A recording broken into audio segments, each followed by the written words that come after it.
Hello friends बरायबाय माय बड' tech चेनेलनि गेजेरजों नोंथांमोनखौ बयखौबो आसा खालामो बयबो मोजाङैनो दङ। दायो बे समाव नोंथांमोनजों मोनसे बिग आपडेट एबा इम्परटेन्ट भिडिअ शेयार खालामनो सानदों।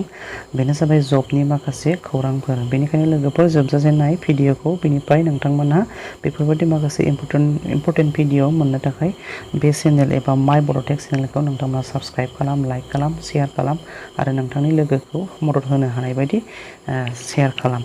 दायो नायदो बे समाव जोङो मोनसे बिटिआर गभर्नमेन्टनि आन्डाराव मोनसे चान्स एबा स्कप लाबोदों। बेनो जाबाय जब जाय नोंथांमोना एयारलाइन्स बे एयारलाइन्सआव जब मावनो गोसो नोंथांमोना बेनि बागै बेहाय मिथिनो मोनगोन। जायफोर नोंथांमोना एयारलाइनाव केबिन क्रू आरो कास्टमार सार्भिस एक्जिकिउटिभ बेनिफ्राय एयार हस्टेस एबा हस्पिटेलिटि बेफोरबायदि माखासे एबा एयारलाइन ग्राउन्ड बेफोरबायदि गेस्ट रिलेसन एक्जिकिउटिभ बेफोरबायदि माखासे अपरचुनिटि एबा बेफोरबायदि माखासे जबनि सुबिदाखौ लुबैदोंमोन एबा इन्टारेस्टेड नोंथांमोनहा दायो बे समाव बे भिडिअखौ नायनाया जोबोरैनो गोनां आरो नोंथांमोना मिथिनानै लानो हागोन बे स्कपखौ जों माबोरै लानांगौ आरो माबोरैहाय जों बैफोरबायदि जबखौ मोननो हानायनि राहाखौ मोनगोन एबा मोनगोन बेखौ जोङो नायनानै लागोन। दा अब्ला नोंथांमोना भिडिअखौ स्किप खालामाजासे जोबजासिम नायदो। दायो जों बे स्कपखौ जों माबोरै मोनगोन एबा बे स्कपआ मा आरो माबोरै जों बेनि सोमोन्दै मिथिनानै लागोन।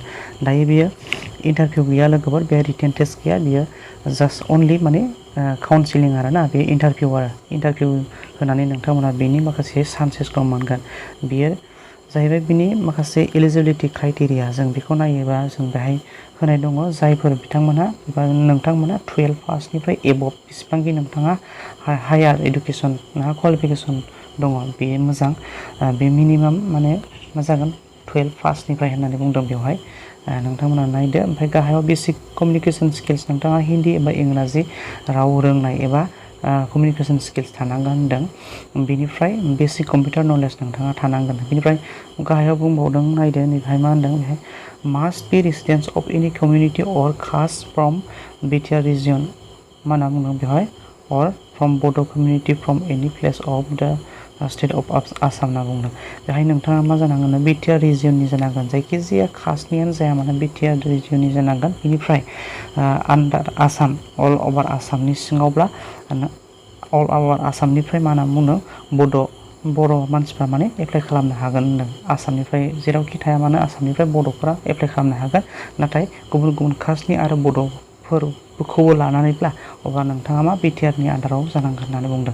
बेनिफ्राय हाइट हिसाबै नोंथाङाबो नायदो एलिजिबिलिटि क्राइटेरिया हिसाबै हाइटखौबो जों नायनांगोन। बेहाय हाइटआ जाहैबाय 5.3 फुट बेनिफ्राय एबभ जायोब्ला मोजां होननानै बुंदों। बेनिफ्राय मिनिमाम नोंथाङा एक्सेप्ट जानो थाखाय 3.5 फुटखौ नांगोन। बेनिफ्राय एजखौ जों नायदो, एजआ खमावनो बियो मा जानांगोन 18निफ्राय 26 इयार्स नोंथाङा जानांगोन। बेवहाय कास्ट वाइस जेबो बेहाय थाखो राननाय जायाखै बा खथा होआखै।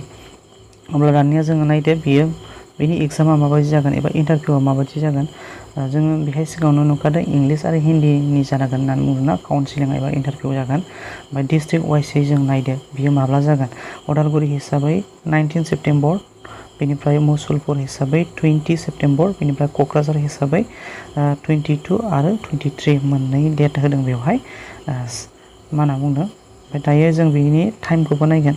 बेनिफ्राय जों इन्टारभिउखौ लाखांजोबनायनि उनाव मा जागोन बेहाय डेक्लारेसन, बेहाय रिजाल्ट एबा नोंथांमोनखौ सर्ट लिस्ट दैखोनानै होगोन। सर्ट लिस्ट नोंथांमोना जाय गाखोगोन इन्टारभिउआव पास जागोन एबा सेलेक्सन जागोन बेनि माने लिस्टखौ एबा बिनि रिजाल्टखौ मा होगोन नैबेहाय 25 सेप्तेम्बराव होगोन होननानै बुंदों लोगोफोर। बेनिफ्राय रेजिस्ट्रेसन एन्ड एडमिसन, बेनिफ्राय सर्ट लिस्ट जाखानाय नोंथांमोनहा मा जागोन बेहाय 29 सेप्तेम्बर खालि नोंथांमोनहा रेजिस्ट्रेसन खालामनांगोन आरो एडमिसन जागोन होननानै बुंदों लोगोफोर।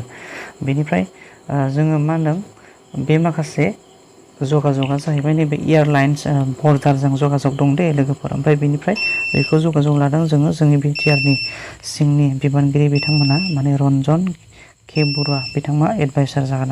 बेनिफ्राय नोंथांमोननि थाखाय बेहाय जगाजग लानानै होनाय जादों होननानै बुंदों। बेनिफ्राय भेन्यु हिसाबै जों नायदो बेवहाय इन्टारभिउ एबा काउन्सिलिं कमिउनिकेसनाबो बेहाय जागोन। मा होनो उदालगुरि हिसाबै बेवहाय मा होनो मिउनिसिपाल बर्ड कनफारेन्स हलाव जागोन। बेनिफ्राय मुसलपुर हिसाबै डिस्ट्रिक्ट लाइब्रेरियाव जागोन।